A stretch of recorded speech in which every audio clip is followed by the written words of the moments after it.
NCSIST and Anduril team up on low-cost ground loitering munition.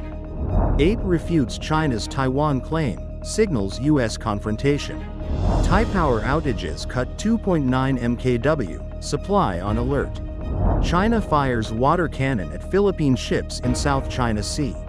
Prosecutors to seek death penalty for Charlie Kirk's accused assassin. North Korea nuclear weapons status, irreversible. Banksy work stolen from gallery in 36 seconds. 3D-printed scaffolds offer hope for spinal cord injury recovery.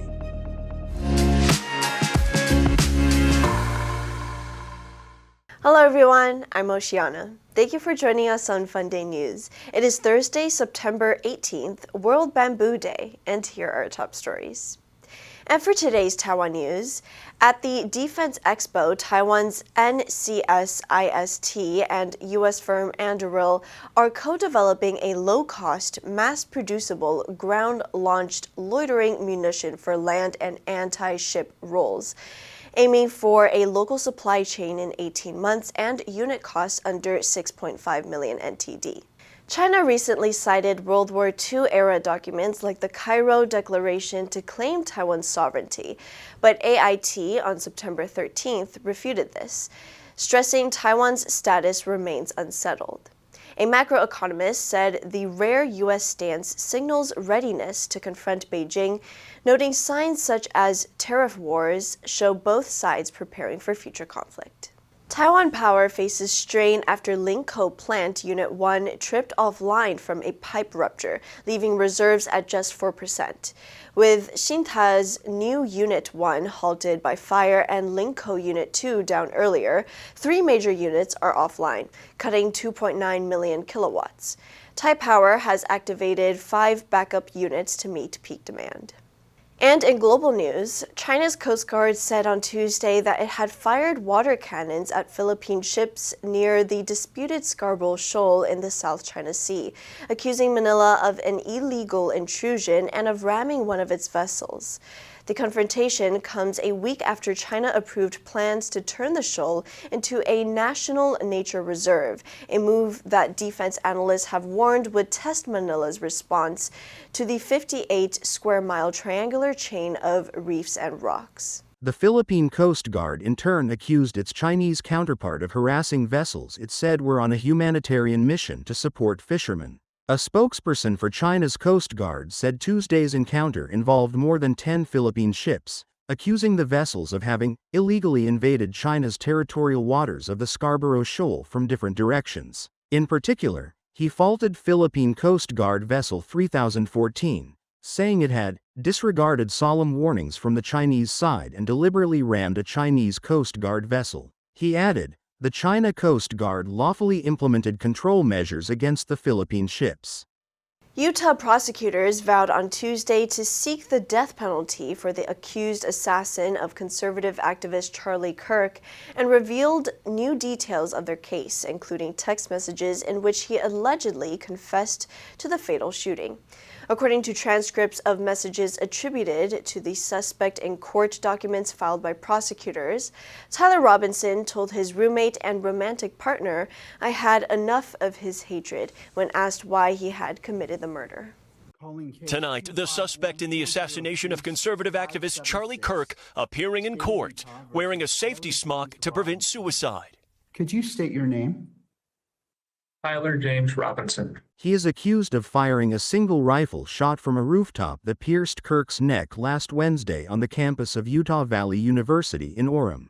The Office of the Utah County District Attorney charged Robinson with 7 criminal counts, including aggravated murder, obstruction of justice for disposing of evidence, and witness tampering for asking his roommate to delete incriminating texts. Some politicians, including U.S. President Donald Trump, have called for capital punishment in the case.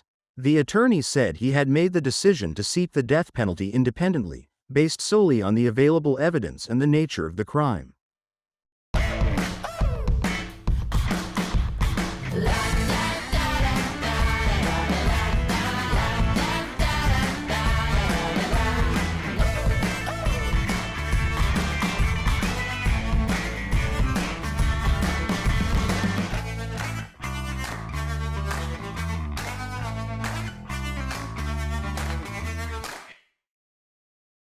North Korean officials said the country's status as a nuclear state has become irreversible despite efforts by the West to negotiate an end to the production of those weapons, according to state media. North Korea's permanent mission to the UN said in a press statement, the position of the DPRK as a nuclear weapons state, which has been permanently specified in the supreme and basic law of the state, has become irreversible.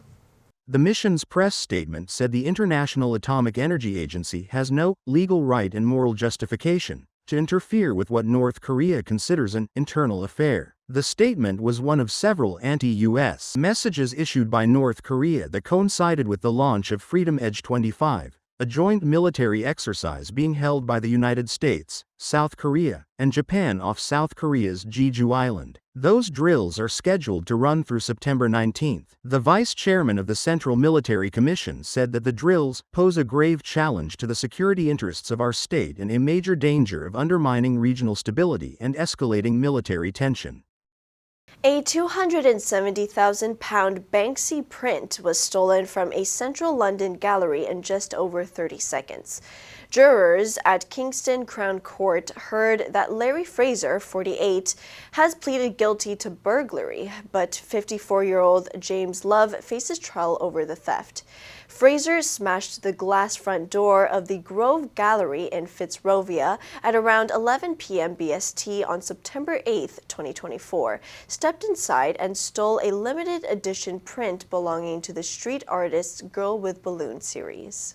A statement from James Ryan, the owner of the gallery, said CCTV footage showed that 36 seconds passed between a masked man beginning to break in and leaving with the print. Prosecutors alleged that Mr. Love, said to own a large number of Love Heart-based pictures, drove to the gallery on the morning of the burglary and helped store the print after it was stolen. The prosecution also alleges that Mr. Love was in regular contact with Fraser on the day of the theft. 13 original Banksy artworks, some of which were signed, had been selected for display at the Grove Gallery. Mr. Ryan said the artwork was first printed in 2004 and is a limited edition of 150. This one was number 72. For the first time, a research team at the University of Minnesota Twin Cities has demonstrated a groundbreaking process that combines 3D printing, stem cell biology, and lab-grown tissues for spinal cord injury recovery. According to the National Spinal Cord Injury Statistical Center, more than 300,000 people in the United States suffer from spinal cord injuries, yet there is no way to completely reverse the damage or paralysis caused by the injury. A major challenge is the death of nerve cells and the inability of nerve fibers to regrow across the injury site. The method involves creating a unique 3D printed framework for lab-grown organs, called an organoid scaffold, with microscopic channels. These channels are then populated with regionally specific spinal neural progenitor cells, SNPCs, which are cells derived from human adult stem cells that have the capacity to divide and differentiate into specific types of mature cells. Former University of Minnesota mechanical engineering postdoctoral researcher Gubum Han said, "We use the 3D printed channels of the scaffold to direct the growth of the stem cells, which ensures the new nerve fibers grow in the desired way. This method creates a relay system that, when placed in the spinal cord, bypasses the damaged area." The answer for yesterday was C, paving the way. The new trade agreement is paving the way for increased exports. Did you answer correctly? Now let's delve into today's news. 3D printed scaffolds offers hope for spinal cord injury recovery. Number 1, groundbreaking, 突破性的. The scientists made a groundbreaking discovery in cancer research. Number 2, paralysis, 瘫痪. The accident caused paralysis in his legs. Number 3, reverse, 颠倒, 逆转. The company worked hard to reverse its declining sales. Next, we have a multiple choice question for everyone to practice. Which answer would you choose? You can write your answer in the comment section, and the correct answer will be announced tomorrow. Humans have been using bamboo for survival for thousands of years. Native to Asia, particularly China and India, this remarkable plant is the fastest growing land plant on Earth and has been used throughout history as a building material, food source, and even for musical instruments. World Bamboo Day was established in 2009 when it was declared by the Thai Royal Forest Department at the World Bamboo Congress. And that's all for today's FUNDAY News. Be sure to tune into FUNDAY News from Monday to Friday and click the link below to join FUNDAY for free. I'm your host, Oceana, and I'll see you next time.